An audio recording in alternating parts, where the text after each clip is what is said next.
Assalamualaikum. Mbak Balkis. Apa kabar?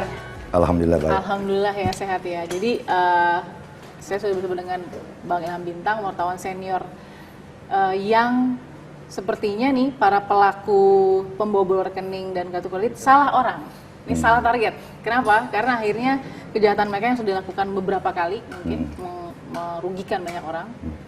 Terus kemudian harus tertahan di Bang Ilham Bintang karena Bang Ilham cukup aktif langsung melapor ya. Iya. Di tanggal 17 Januari 2020. Sebelum itu malah. Sebelum itu. Jadi pelaporannya sebenarnya tanggal berapa tuh, Bang? Saya malah sempat melapor di Melbourne-nya itu. Oke, jadi pada karena saat saya negeri. belum tahu di mana lokusnya itu. Oke. Saya tahunya waktu saya mau ngambil uang pakai ATM itu kan di Melbourne. Ya. Nggak bisa, lalu kemudian saya masih berpikir apakah kejahatan internasional ini kan. Oke. Kenapa sampai berpikir itu? Iya, karena yang habis kan dolar. Oke. Australia dan kemudian itu $25.000. 25 something lah ya. Okay. Jadi memang itu rekening juga saya buka untuk dipakai selama anak saya sekolah di sana 2 tahun untuk Betul. membiayai dia tiap bulan tuh. Sebenarnya ini yang saya persoalkan juga sama komplainnya itu. Oke. Bahwa karakter yang saya cuma sekali sepakai itu tiba-tiba ada transaksi 94 itu kayak apa itu? Nggak ada early warning systemnya. Oke. Berarti dari tanggal 29 sampai tanggal 4 Januari posisi handphone dari Abang itu mati atau Aktif dong. Aktif Karena terus? saya Oke. sebelum berangkat saya beli paket roaming Oke. yang khusus untuk dipakai selama di Australia gitu. Oh, jadi terjadinya pada saat Abang pas sekali sedang beristirahat. Betul, Di malam betul. hari di waktu masih di Sydney berarti Di Sydney ya? masih. Di Sydney. Kita juga cukup kaget karena otak pelaku hanya lulusan sekolah dasar. Oke. Itu lebih menunjukkan bahwa sistem pengamanan bank maupun provider itu tidak ajak gitu, lemah. Bank dan provider. Provider. Oke. Anak lulusan SD bisa bobol dia. Dan itu memang kalau kita lihat Mbak, itu kan hanya memerlukan waktu 7 menit tuh. Betul. Itu kan tidak ada SOP yang dipenuhi.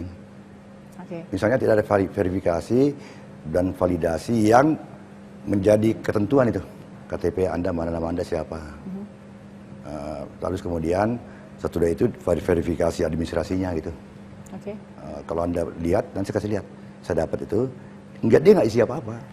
Padahal di situ wajib mengisi 3 nomor telepon terakhir di telepon dia. Yang diisi hanya NIK saja? Nik, Nomor induk kependudukan saja? itu sama, persis. Ya. Jadi misalnya kalau di 1 menit aja dia punya waktu, dia cari di database-nya itu kan, itu beda banget itu mukanya dan tantangannya. Nggak ada SOP itu ya? Dan Indosat itu waktu saya tanya tanggal 9 baru saya telepon tanggal 7 itu pun setengah mati saya disiksa itu. Saya suruh anak-anak saya di kantor itu dipimpong kiri kanan. Iya. Lalu kemudian saya telepon seorang komisaris teman saya, dan ada teman, Oke. dia bantulah dia. Kemudian tanggal 8 diberitahu bahwa ada orang yang ngambil. Ya. Terus pertanggungjawabannya gimana? Nanti kami kirimin surat resmi gitu. Itu bisa dipakai untuk kasih bank gitu. Oke. Jadi tanggung jawabnya sampai di situ. Oke. Apa yang Abang lakukan? Paling tidak dorongan apa yang Abang lakukan agar CCTV itu bisa viral pada saat itu? Saya ingin tahu. Itu juga susah loh minta itu tadinya. Saya boleh foto nggak? Bagian negaranya ngomong jangan Pak. Kenapa? Ini privasinya harus dilindungi Pak. Bentar. Ini siapa ini? Itu dia Pak. Yang bobol kartu Bapak. Lu mau lindungi dia nggak lindungi saya. Wow. Boleh saya klarifikasi nggak jumlah total kerugian Abang sebenarnya berapa?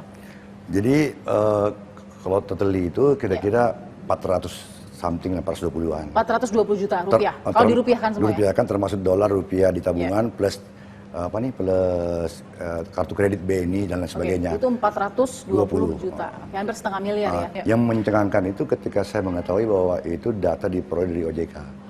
Slik OJK. Slik OJK. Oke. Dan saya diperlihatkan itu, terkonfirmasi itu rekening saya Ya. di beberapa bank loh. Nah, kalau kemudian OJK mengatakan tidak mungkin seperti itu, artinya kan data itu kan sangat rahasia itu. Hanya nasabah dan bank yang berhak memiliki itu, dan di luar itu kan mesti proses kepolisian, pengadilan.